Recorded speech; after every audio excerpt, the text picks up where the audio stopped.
Welcome back to our channel guys. তো এখন আমরা রয়েছি চৌরাস্তার মোড়ে। আজকে আমরা যাচ্ছি কাকদ্বীপ ফুল মেলায়। তো আমাদের সাথে অনেকেই রয়েছে এদিকে মানি, বাবান, আর এই যে একজন রয়েছে। আরও আমাদের দুজন নেই, ওদেরকে আমরা মিস করছি।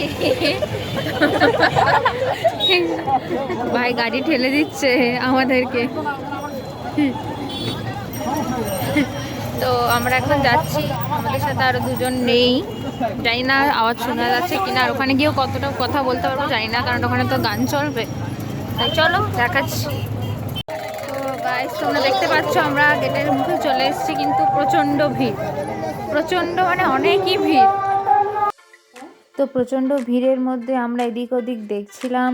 তো তোমাদেরকেও পুরোটা ঘুরে ঘুরে দেখাতে চেষ্টা করছিলাম যে এখানে কী কী স্টল বসছে। তখনও পর্যন্ত মা, মাসি, মামি ওরা আসেনি, তো ওদের জন্য একটু অপেক্ষাও করতে হতো। তাই ভাবলাম পুরো মেলাটা একবার তোমাদেরকে দেখিয়ে দিই।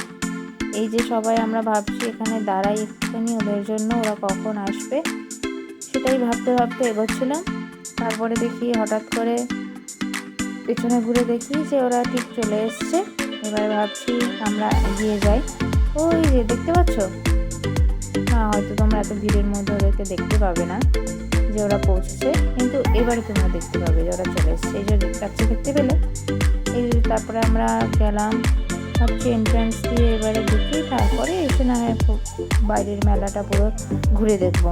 এই ভাবতে ভাবতেই আমরা পুরো মেলার যে মেন স্পট সেখানে আমরা পৌঁছে গেছি।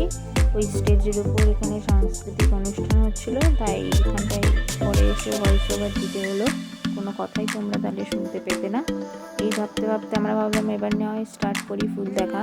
তো প্রথমেই আমরা দেখতে পেলাম এখানে অনেক রকমের ফুল, কিন্তু মনে হয় এটা চন্দ্রমল্লিকাই, ঠিক নামটা জানা নেই।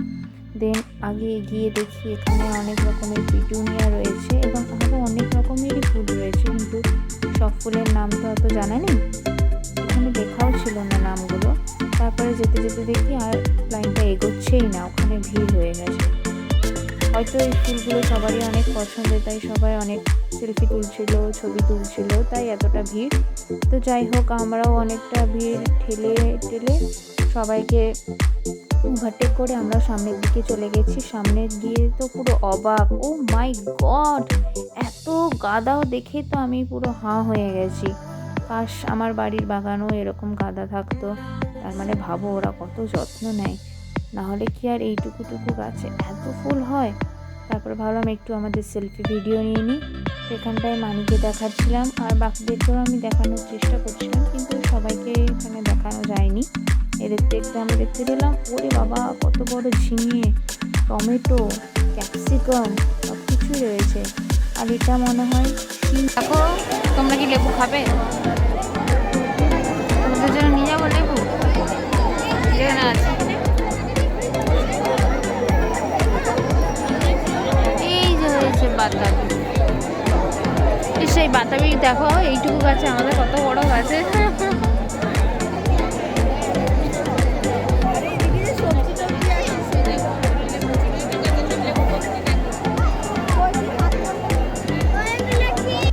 সবজি, ফল এগুলো সব দেখার পরে আমরা ভাবলাম এবার অন্য সাইডে যাওয়া যাক। তো এখানে শোনো হাই করছিল, আর বাবানকেও বলছিল হাই করতে, কিন্তু সে যথারীতি বাচ্চা অন্যদিকেই তাকিয়েছিল। তারপরে আমরা মাঠের অন্যদিকে চলে এলাম। অন্যদিকে আস্তে আস্তে তারপরে আমি দেখতে পেলাম যে ওখানটায় অনেক রকমের পাতাবাহার গাছ রয়েছে। এবার তোমাদেরকেও একটু দেখানোর চেষ্টা করছিলাম। এবারে আমরা ওখানে আরও ক্যাকটাস ছিল, সেগুলো দেখে আর্ট এক্সিবিশন হচ্ছে সেখানে ঢুকে পড়লাম। প্রথমেই দেখতে পেলাম একটা ট্রলার রাখা রয়েছে, খুব সুন্দর হাতের কাজটা ছিল। তারপরে দেখো, ওই দেখো অরিজিৎ সিং, বাহ পুরো সেই হয়েছে ছবিটা। তারপরে আরও অনেক রকমের ছবি ওখানে ছিল, সুন্দর সুন্দর হাতের কাজও ছিল। তারপরে দেখতে দেখতে একটা জিনিস দেখতে পেলাম, ও মাই গড, বিরাট, so beautiful, so elegant, just looking like a wow. তারপরে আমরা একটু এগিয়ে গেলাম, এগিয়ে গিয়ে দেখি আরও সুন্দর সুন্দর হাতের কাজ রয়েছে। দেখতে পাচ্ছ, ভিড়টা কিন্তু সেদিন সেই লেভেলেরই ছিল, আর শীতটাও সেই লেভেলেরই ছিল। এই বাঘকে দেখতে পাচ্ছ তুমি? দেখো, দেখে মনে হচ্ছে না এক্ষুনি হালুম করে খেয়ে নেবে। তো চলো আমরা আরেকটু এগিয়ে যাই। এগিয়ে গিয়ে এখানে দেখতে পাই অনেক রকমের গোলাপ রয়েছে, লাল, হলুদ, সাদা, গোলাপি, কমলা, অনেক সুন্দর সুন্দর গোলাপ রয়েছে। যদি এই ফুলগুলো আমি নিয়ে যেতে পারতাম কতই না ভালো হতো বলো, কিন্তু সেটা তো সম্ভব নয়। সবাই দেখবে সুন্দর ফুল, আর যদি বিক্রি করতো তাহলে কিন্তু আমি কিনে নিয়ে আসতাম।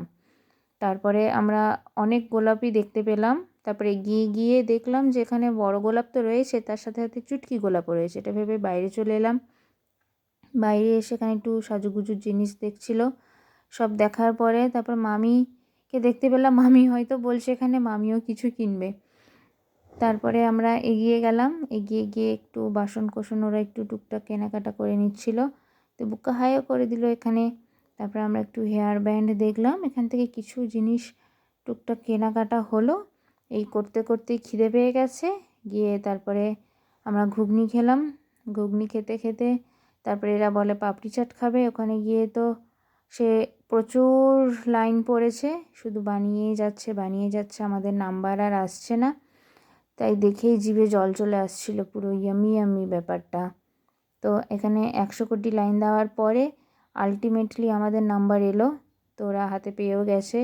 আর পাওয়ার সাথে সাথেই তো খাওয়া শুরু করে দিয়েছে। একটা মানুষ যে ক্যামেরা করছে তারও যে খিদে পেয়েছে সেটার কথা মাথায় নেই। এই দেখতে পাচ্ছ সোনুকে, খেয়েই যাচ্ছে ও, নিজে খেতে, তার ভাই ওখানে কী ঝগড়া করছিল কে জানে। তারপরে এখানে বাচ্চাকেও খাইয়ে দিল। তারপর খাওয়া শেষে তারপরে ওদিকে দেখতে পেলাম যে ওরা ওখানে ঘুগনি পেয়ে গেছে। তারপর বাবান তো খাওয়াতে খাওয়াতে দিদির গায়ে ফেলে দিয়েছে। তো দিদির মুখটা দেখেই বুঝতে পারছো রেগে গেছে, তাই হালকা পাতলা একটা বকান দিয়ে দিল। তারপরে মাসিও এখানে খেয়ে নিচ্ছিল আর ওর মাও খেলো।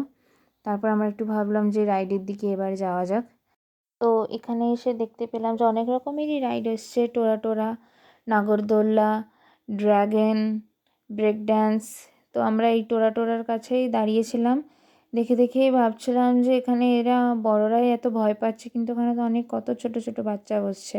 এই ভেবে আমরা চলে এলাম একটা নতুন রকমের খাবার টেস্ট করতে। তো সেটাই সবাই খেয়ে দেখছিল, খেয়ে দেখে আমরা সবাই বাড়ি চলে এলাম। তো গাইস আমরা ঘুরে টুরে চলে এসেছি ঠান্ডার মধ্যে। হ্যাঁ, তো আবার দেখা হবে আপনাদের সাথে নেক্সট ব্লগে, সঙ্গে থাকুন। আমরা কালকে চলে যাচ্ছি। না না, তুমি কালকে যাবে না। তো সেদিনের মতো বলে দাও বাবা, লাইক आपको सब्सक्राइब करें, डॉट कमेंट लाइक करें, like share subscribe. Bye bye, good night.